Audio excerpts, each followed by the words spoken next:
Hello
and welcome to Stampscaping 101. We're going to try these pens again, and we're going to try it on a previously stamped card. I just did this the other day, just a quick basic layout with the Lakeside Cove Large and the Pine Row in the background, done in lighter colors. Just a simple toning exercise of applying tone from the outside and working inward to create this kind of a value transition going from darks to lights in here. Okay. Now, as far as these big, thick paint pens go, a lot of the value and lighting scheme has already been established. So the thing that I'm going for in these pens, in theory, is that I'm going for this kind of a shimmery type of, kind of a, I don't know, impressionist type of look. But there's already very crisp impressions and everything already laid down, so we're not defining kind of objects with that type of texturing. What I'm thinking about are things like land and sky. I don't know, it would probably look good on some of these objects just to kind of blend them in a little bit more. But I don't know, trying to figure out, a general way to utilize these pens in kind of an interesting way. So let's try to do that. So here's what I'm thinking about doing. I'm thinking about using my lighting and color scheme right now as kind of base, like I did in my previous scene like this, where you've already established I don't know, kind of a lighting and, like I said, color scheme in here. This one was a little bit, I don't know, kind of easier for that purpose, being that, when we think about fall foliage, we think about kind of different colors of, I don't know, a certain spectrum of yellows to reds, okay? But this one, we're just talking about, kind of this diffuse little light in here, okay? So it's kind of minimal. I'm thinking range of blue tones, maybe even going to something like this, possibly if it's needed in the shadows. But like I said, a lot of the shadow types of things have already been established, so I don't know, maybe some grays, like something like this, maybe? I don't know. I don't know if I'll go all the way to black, but maybe we'll push it a little bit, okay? So, that being said, okay, so what you can do is you can just kind of, grab all the pens you think you're going to be using for something like this and just shake them up all at once instead of doing them all individually.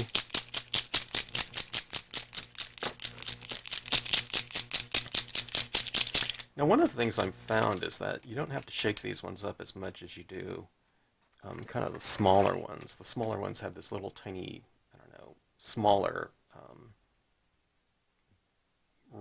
ball in there. I think they're plastic. I was going to say BB, or something like that, but I think these ones are small plastic. But I think these ones are larger, so they have a bigger room kind of to maneuver in there. I don't know. I have no idea. I've never opened one up, and I don't see myself doing that, but let's give this a test here, okay? Yep, these ones are flowing. Now what I'm going to do is I'm going to try to position these little dots in here roughly in the same... Let me clear out some space here.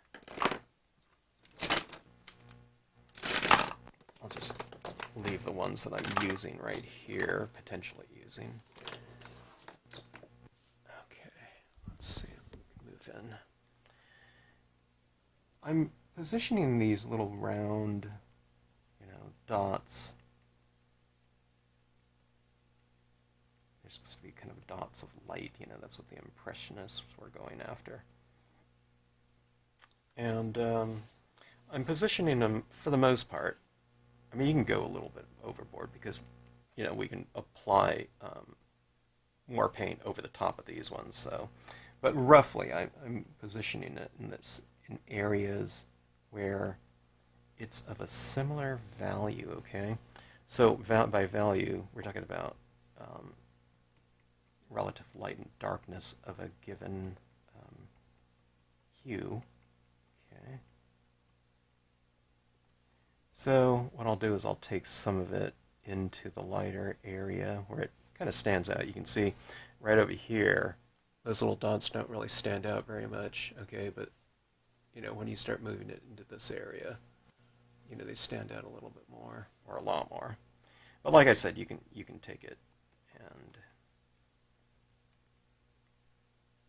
go over what you think you'll need. Or what, I don't know, I hesitate to say appropriate or something like that, because what's appropriate, you're just doing a creative expression here, so anything's appropriate, but I guess what's visually appropriate for what we're going after. Okay, I think I am going to go into my darker blue, haven't used it yet, as you can see. Just depress the spring, it opens the tip up into the barrel, and you can see it go right down. One thing I like about these pens is that, from a usage standpoint, is that they, that paint goes down there really fast. I'm used to working with the much darker ones. I mean, thinner ones. This is a much darker blue here. Okay, so adding some of this down into the shadows. Okay. I don't know, maybe I'm going kind of pointillist crazy here. I won't use it for the sky. It'd be way too dark. Okay, so adding some of this down. Okay.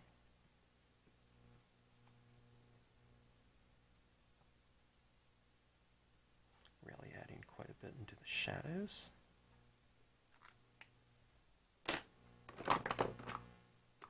Alright, where'd my black pen go? Wasn't sure if I was going to use that, but I'm starting to move into pretty dark areas of the shadows down here. And that blue was much lighter than the black in these areas. So let's go ahead and layer it with black. First time using black.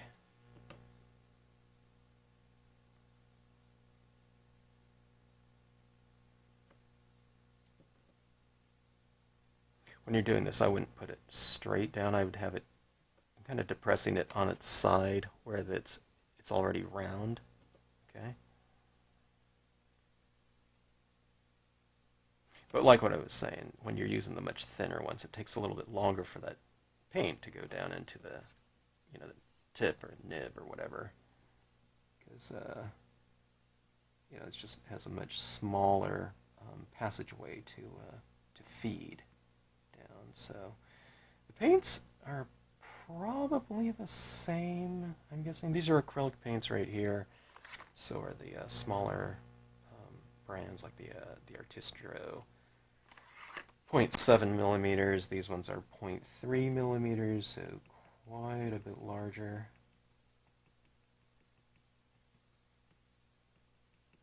I don't know.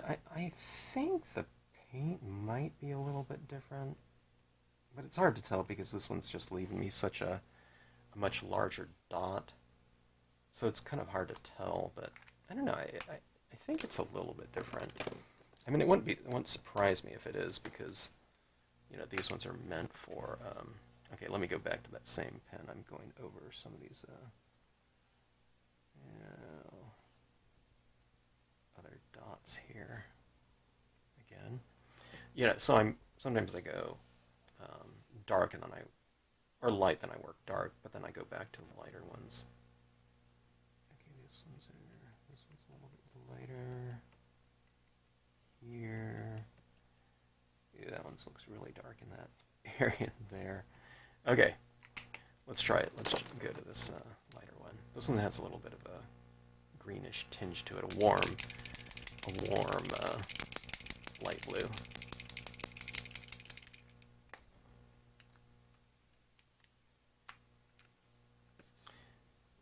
One way you can really kind of tweak your color scheme. Let's say you're working with a cool color scheme and you want to tweak your temperature scheme a little bit, is to utilize a little bit of a warmer tinge, warmer temperature of a given hue that you're working with. So when it comes to blue, which is a cool color scheme, or cool color just in general, if you add a little bit of that greenish tinge to it, you're making a little bit of a warmer blue. So you expand on your temperature scheme within your scenes, and just doing that little bit takes it from all cool. Oops, I guess these caps don't. Does caps stick on there? No, they don't. They don't stick on there very well. All right.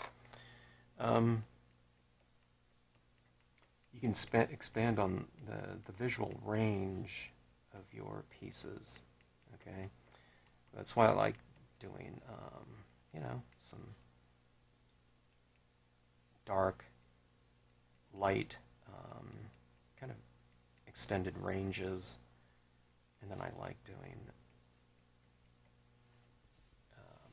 warms and cools, some cools and warms. Even like a slight light blue like that in a sunset color scheme somewhere. Okay, you just expand your temperature range greatly when you do something like that, even if it's very subtle. Okay, so this one, there's the green trees in the background already, kind of a turquoise, but so there's already some warmth up there, so you're kind of reiterating it with something like this. But even if those trees back there were gray or something like that, they would benefit from the use of, I don't know, that little temperature twist, I guess you can say. All right, this is white right here. And I foresee myself using quite a bit of this. Okay.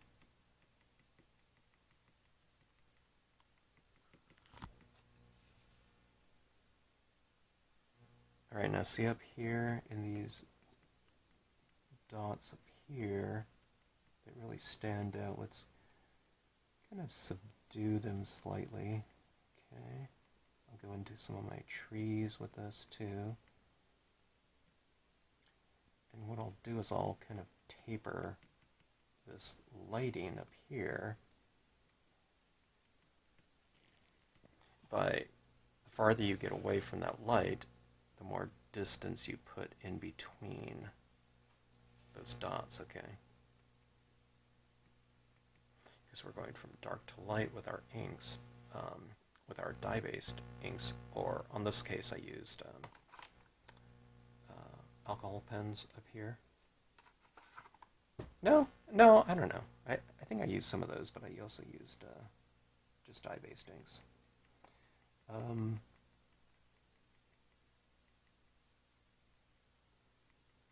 But yes, work it from light, high concentration, in this case white, and then you have it less concentrated as it moves out, and that's how you create that kind of tapering of your values. Okay, it's kind of a weird concept, I know, but this is like one of those things. If you look at these things called halftones or something like that, if you look at like a newspaper or something like that, where everything is gradations are broken down into just straight black and white, okay? The more space you put in between like little black dots, okay, the more gray-ish tones you'll see from a distance, and that's what we're looking at right here. See, like that looks like total. Let's see if I can focus in here. You know, just I don't know, a whole whatever tapestry of little tiny dots. But you know, when you look at these things from a distance, you know, this is like viewable distance right here. It just becomes straight tone. Okay. Now these are big, so you may not be able to see those dots, but see this, I can just, down here, I just kind of spread them out a little bit more, or a lot more.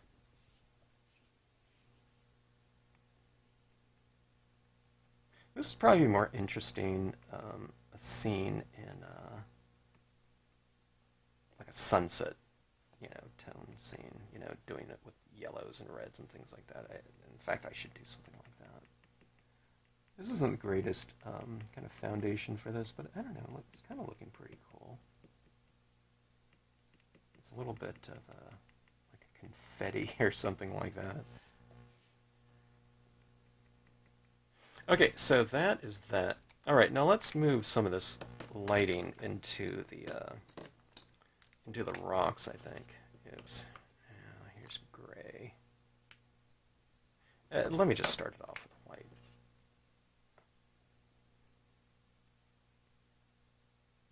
And I'm positioning some of these little white dots on top of my rocks in the light areas of the rocks. I've put some tone on some of my rocks, so some of them are, you know, pretty, you know, kind of a medium tone gray, but, you know, just illuminate them on the tops or on the areas where you've retained more of your white of the paper.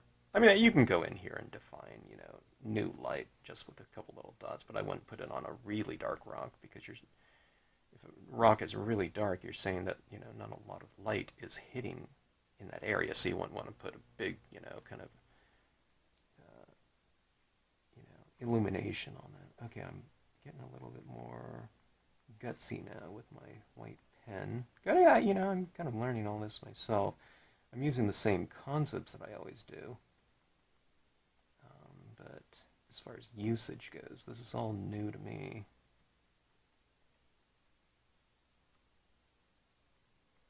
A lot of people always leave these comments that, oh, you make it look so easy. Okay, now I keep saying that, but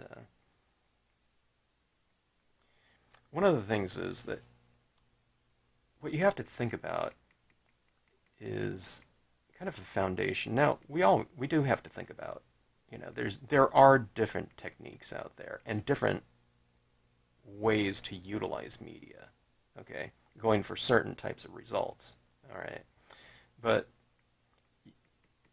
with certain types of media and types of pieces that you're doing, and a lot of them can be kind of grouped together from a very foundational perspective, okay? In my case, what I'm talking about is lighting, okay? Now this can work for any type of coloring that you're doing, okay?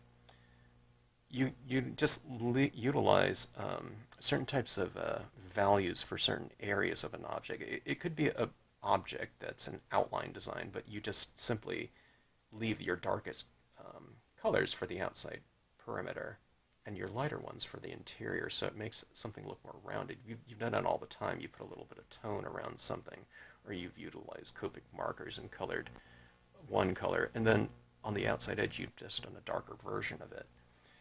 If you've kind of broken things down from that perspective, you have areas of dark and light, okay? So you work colors from your outer edge in, okay? Everyone's talking about Copic blending and things like that. I'm just doing it on a larger scale. You do it over the entire thing. So I'm working from, darker areas into lighter areas like that, okay? And then you utilize your lighter, opaque types of methodology from the inside out. Okay, now what that means is you take colors, Copic markers, whatever, and you work it from the outside in like this, okay? So you have a darker kind of perimeter, okay? So I'm working it from the outside in like that. You get this tapering going from dark to light, like that, okay? So these are transparent colors, things like dye-based inks, alcohol markers, etc., okay? I'm going a little bit too dark with that one. But you're working it from the outside edge in, okay? That's with transparent colors. This is kind of interesting because you can tone in your dots with this too, from a technique standpoint, okay? So we're working from the outside in using transparent colors, dye-based inks or alcohols, okay? But from a opacity standpoint, okay? Opaque means you can't see through something. Transparent means you can see through it. Translucent means you can kind of see through it, okay? But when you get into your opaque types of things, if you're working with light, then you're working it from the inside out because you're applying this in the lighter areas, right? Okay.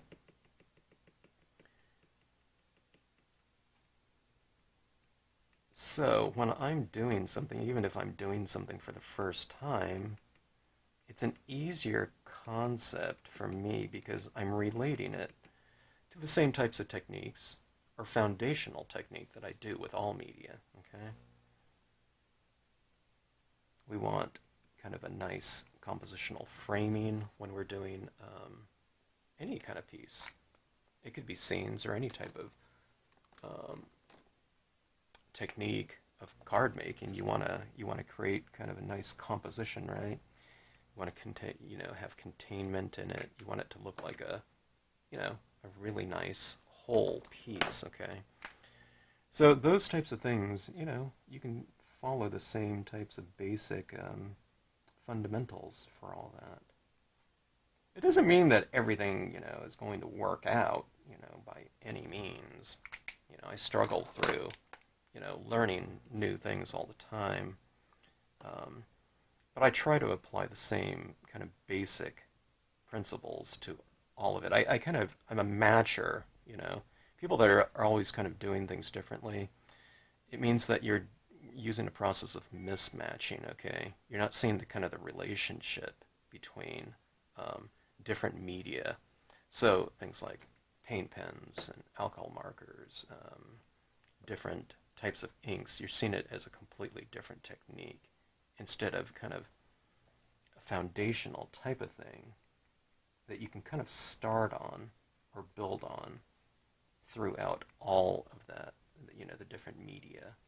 Now some of it, yeah, it's different and it'll look different and we have different goals with different media. But if you can kind of see the relationship or what's similar between anything, the media that we're using, scenic stamping, I don't know, different types of stamping, different genres of stamping, it'll come much easier for you as a foundation, okay? Okay, so, that being said, there we have it right here. Now that is super crazy, okay? You see all these dots up here. That's still a little bit obtrusive in terms of a technique with some of those darker ones, so you can kind of blend them in a little bit more with some, you know, your lighter blue again.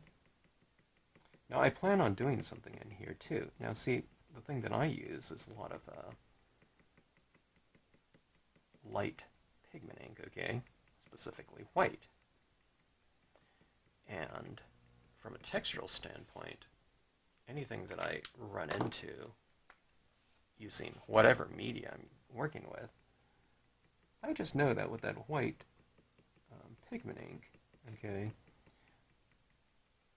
when I look at this, I'm not looking at an end result, okay? That's the thing that I'm kind of moving at too, is because I have other media.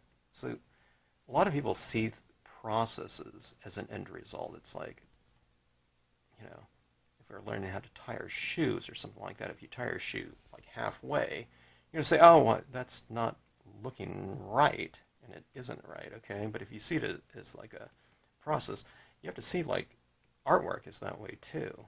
You know, so a lot of people they get into something, I'm finding, and they run into, I don't know, something that looks a certain way at step B out of, you know, if we're going all the way to Z, and they're kind of judging their pieces at Z level. At step B, then, you know what I mean? It's never going to, you know, you're not going to get even to M or something like that if you give up right away, all right? All right, so that's my general theory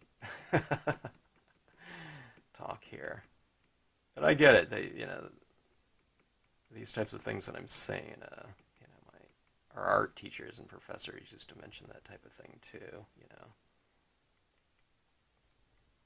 They didn't say that type of thing specifically, but that's the type of thing they were talking about when they were talking about kind of being more gutsy, you know, instead of kind of being timid in terms of your marks. You know, you want to go in and just kind of, you know, you don't want to be editing kind of, you know, all steps of the way because you're kind of afraid of laying down, you know, some type of new mark on your pieces or taking a chance with your artwork.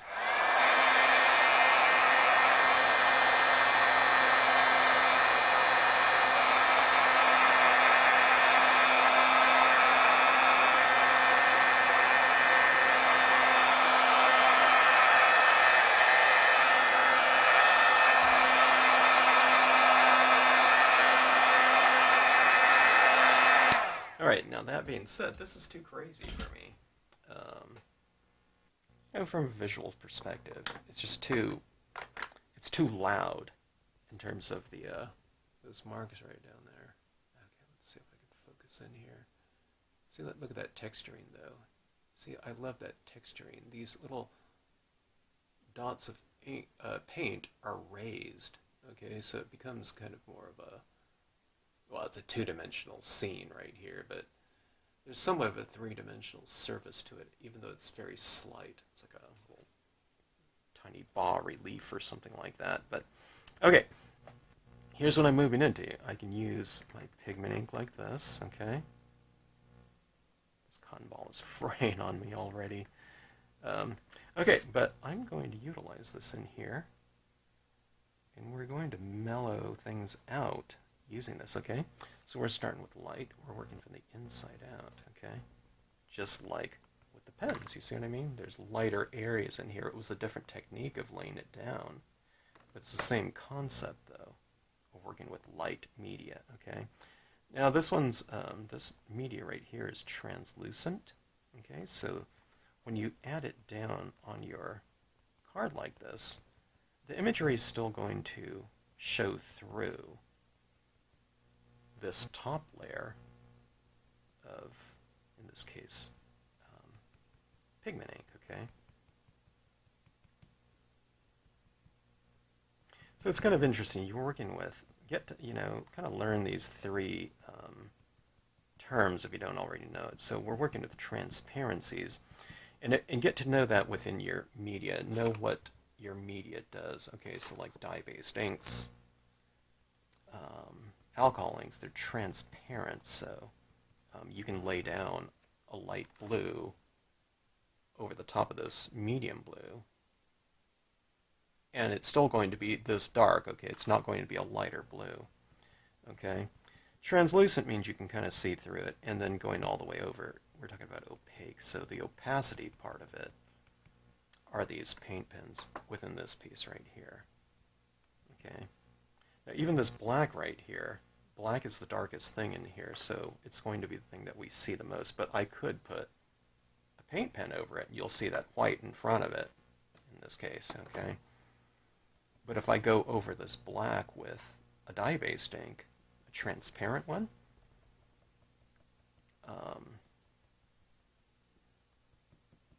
you'll still see the black, okay? Because that's the darkest of the transparencies. So get the feel for that, in terms of how those inks work. And you'll also know how to build upon each other. And it's not that hard, there's not that many inks that we use in stamping, okay? There's, in this case, paint pens. A lot of people don't use paint pens even, but I'd really recommend them. Maybe not these fat ones. I recommend like a white paint pen, which I use in all my scenes practically. But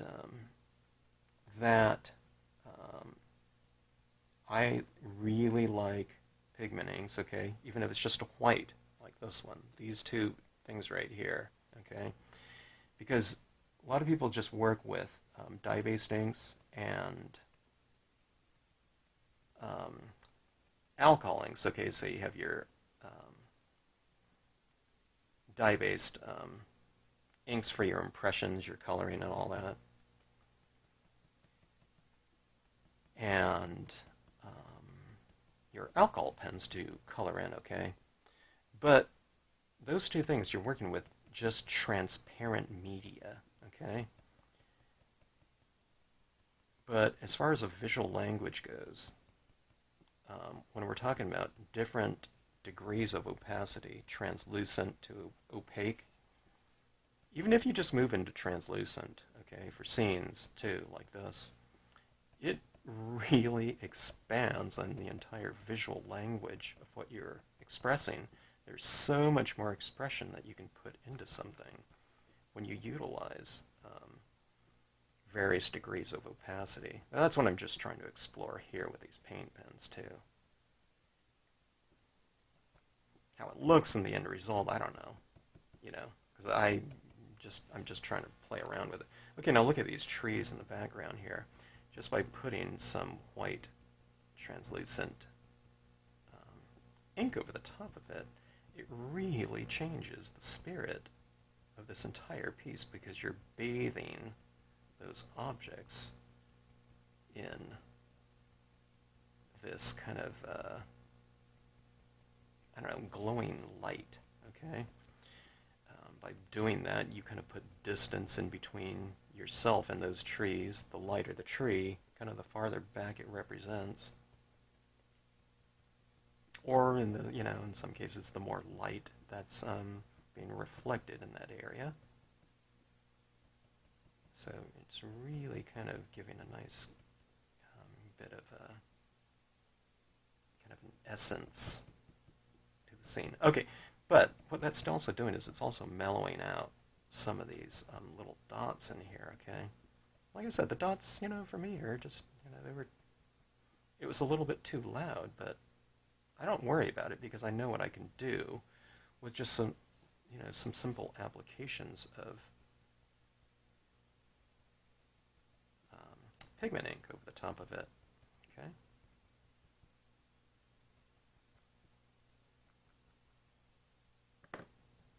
And I just kind of build it up gradually. I'm finding, oh, I really like it, so I'm kind of putting a big slathering of it down. But I start light, okay? You don't have to just kind of build, too crazy. Like, I'm building kind of crazy now. I mean, those trees were black before this, but they were that black over there before I started applying it. So you can see it's really adding this kind of glowing, I don't know, essence to this entire piece. So from a kind of a kinesthetic standpoint, you know, we're talking about visuals here, but when you add things like this in there, it kind of gives you a sense of the feel of this area, don't you think? So what you're doing is you're expanding by bringing in translucency into your piece. You're adding this sense of touch, okay? I'm putting a lot of kind of fog into this space right here, or mist, and it's being illuminated. So, from a sensory standpoint, you're really kind of introducing this sense of touch from a previously just visual type of thing. It's still all visual, and we're just giving the illusion of kind of this essence of touch, okay? But that's what these pieces are, you know, that's what I'm trying to go for a lot of times in my scenes, is you want to give the essence of the objects, you know, in the drawings. I really try to capture the spirit of, you know, the object that I'm depicting. But then when it comes to usage, you know, we really want to give the essence of kind of the spirit of this kind of entire location. And it's really easy to do that just by using some white pigment ink and dabbing it into your light areas, okay? So that's my easy trick to do. But you have to retain, if you're doing it in white, you have to retain some of that white in there. Sometimes people make the whole areas and they make it too dark, so white kind of stands out a little bit too much in those types of pieces. So you retain some areas of white, and then I have several videos on kind of like easy lighting. So if you type in Stampscapes and easy lighting, you'll see how I've broken down this into light and light down here. So that's another one of those foundational types of things that I work with when any type of media that I'm working in. There's usually an area of light somewhere in the sky and somewhere down here. If you're not doing scenic stamping, you can do that same type of thing with your pieces, no matter what you're doing. Just oscillate your lights and darks within your objects and the piece in general. Okay, so that is that, and let's try some, well, let's go for my big guns in terms of darkness. Where's my, oh, here's my versifying Claire. This is what I did in my last piece too, this one right here.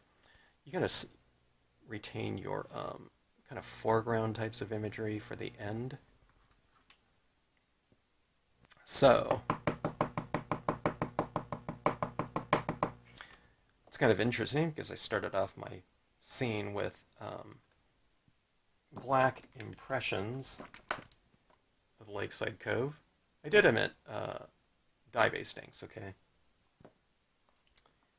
So you start off with black and we'll end in black. But we're doing it in the versifying. Pigment inks stay on the surface. They work by applying to the surface and staying there. Dye-based inks have to have something to stain. So at this point in time, I've laid down all these other things. If you try to put a dye-based ink over the top of that acrylic little dot, it probably won't transfer and adhere, okay? So that's why I'm going with this oil-based surface pigment ink right here. Claire, okay? And the Claire, okay, a dye-based black is a transparent black, but it's the darkest thing, so you'll see it. But the versifying Claire is an oil-based, so it's opaque, okay? Pigment inks tend to be opaque.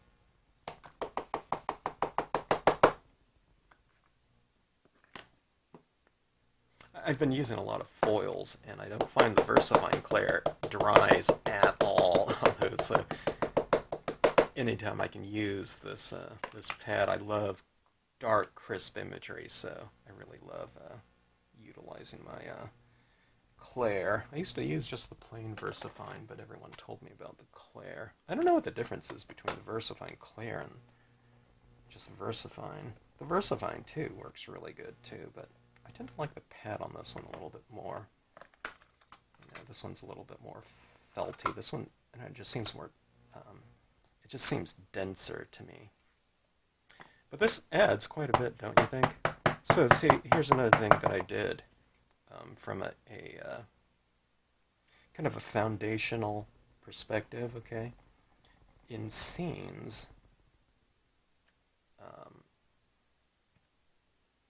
having objects close to us, all right, it pushes back things visually that we're stamping over the top. So the first things on this scene are the reeds and the hanging oak branch, okay?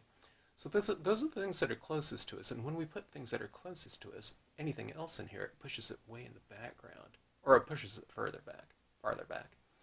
All right, so this was the thing that was closest to me before, okay, including the center section, all right?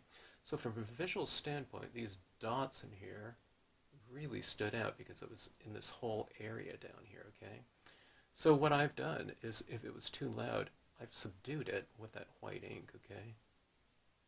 So it's a little bit more subtle. You can still see them up there, which is what I like. You know, when you hold it up, there's a ton of detail in there. You can see these dots down here. So it creates this kind of shimmery pattern, but I've mellowed it out with translucency, right? We've covered up a lot of it.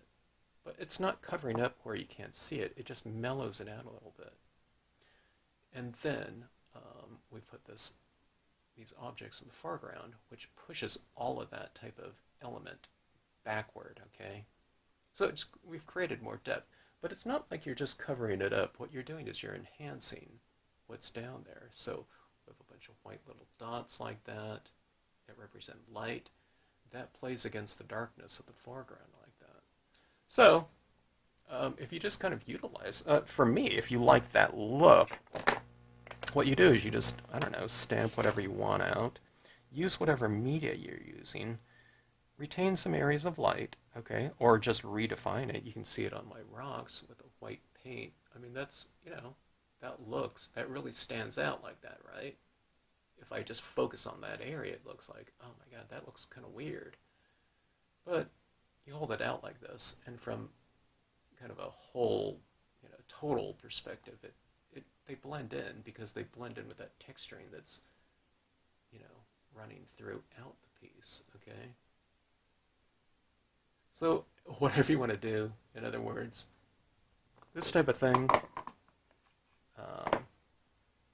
toned in with the cotton ball, and then foreground in there. It just, I don't know, things tend to come together from a visual standpoint. And this, I mean, those dots were crazy looking in there, okay? I kind of went crazy on it just to make a point here. But, you know, those dots are over there. You can see all those little blue ones right in through the reeds right in here. So it's not like we're just kind of obliterating them all.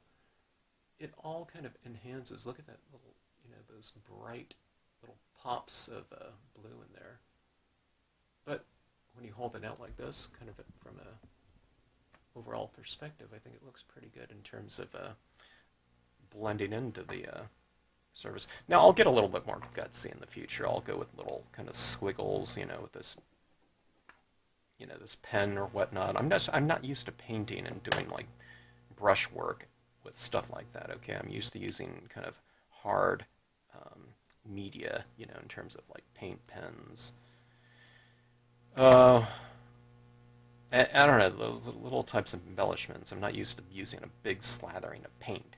All right, that's opaque. I'm used to doing slatherings of transparencies, you know, with the alcohol pens, the dye-based inks that I'm always using or whatnot. So, you know, but so fun things to come. Perhaps, you know, maybe I can get kind of into a more of a gestural spirit, you know, more of a calligraphic type of approach, you know, and, you know, using my hand and whatnot, and that would be really great because that would expand kind of my repertoire of, you know, marks within a piece. So, right now, going for that little pointillism type of thing going in here.